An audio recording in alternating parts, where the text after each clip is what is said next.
Charlotte FC coming off of 2 straight wins and the 3 points that go with them. Those were huge, and we've got a huge guest to talk about it. Let's just go through the abbreviated resume. There's much more to it, but MLS Season Pass on Apple TV analyst, 2-time Golden Boot winner, MLS All-Star, 123 MLS goals, I believe, between regular season and cup playoffs, and a top 30 MLS player of all time, recently named by USA Today, Bradley Wright-Phillips. We are so excited to have you, man. Thanks for joining us.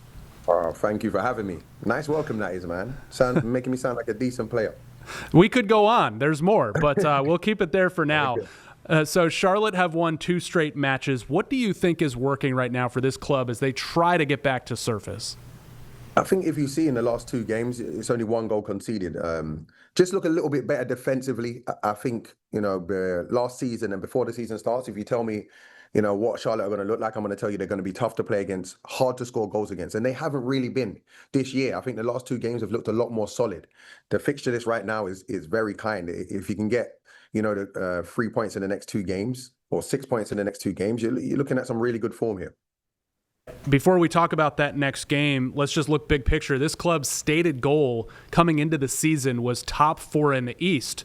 They rose to number 1 in the table, fell all the way back out of below the playoff line. Now they are at 9. Is there time, and is this team capable of getting back to that top 4 position? Capable, yes. I think it's a team that has quality, but everything has to be put together. Like the defensive side of the game I was talking about. You already have game winners in Zaha, Pep Biel, Abada on his day. I'm a big fan of Toklamati. I think if you're looking at that attacking group, it can cause a lot of teams problems. It's just getting a consistent 90 minutes. But yes, capable, it'll be very tough because the teams ahead right now are not slowing down. When you're thinking about Philly, Cincy, Miami with 3 games in hand, Columbus, these are all tough teams. But I love that goal from Charlotte because when you look at the squad, that's where they should be thinking.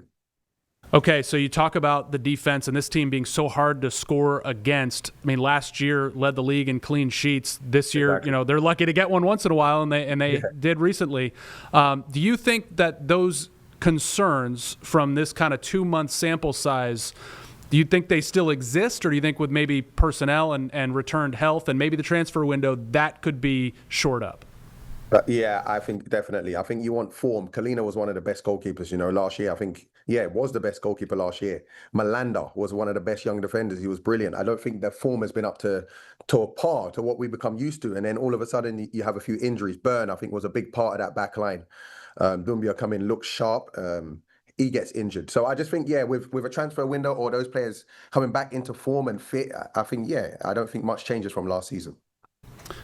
Charlotte have never swept Atlanta United. I know fans here would love that to happen on Saturday night. Do you envision that? Do you think Charlotte's favored in this? And what needs to happen Saturday night down in Atlanta for this club?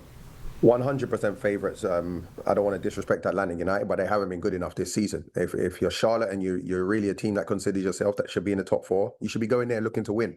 I think if you start that game quick, it's a team that's not winning. If you start that game quick, get an early goal, I think it's business as usual. They'll crumble and you can start to pick them off. But Dean Smith and his boy, you have to be going down there looking to get 3 points. All right, you mentioned Toklamati, and when I asked sporting director Zoran Krnet about the upcoming transfer window, he said, Toklamati, and I asked him, are you going to ride him for the rest of the season? He said, he's the guy for now, but we all know that transfer window is July 24. Do you think they are able to and keen on going to get somebody to put in that spot to try to produce even more havoc for opposing defenses?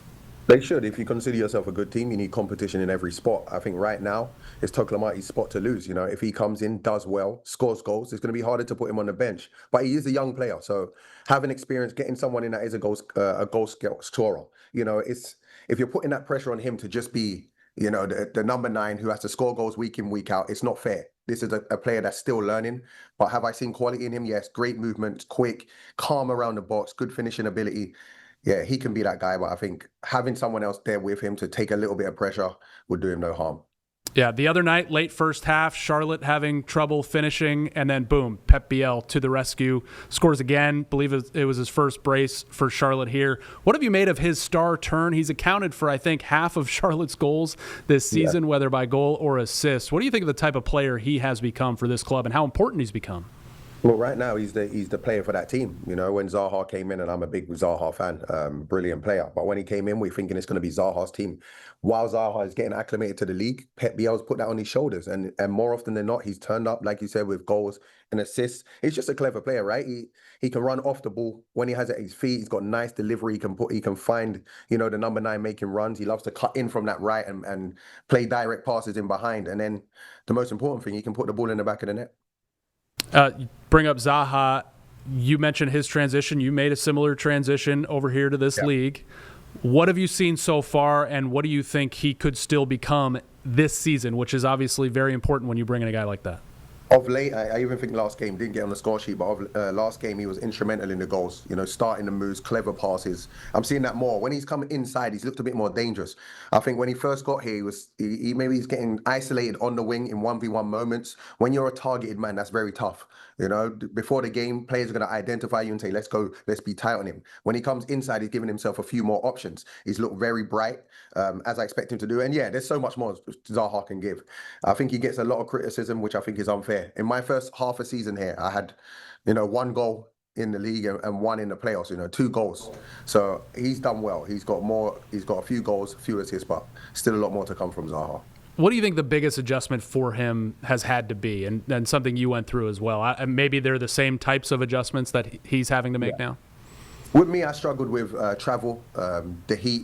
Okay. I wasn't used to playing in the heat. Like in England, it's not the same. So I struggle with those things. And then just getting to know your teammates.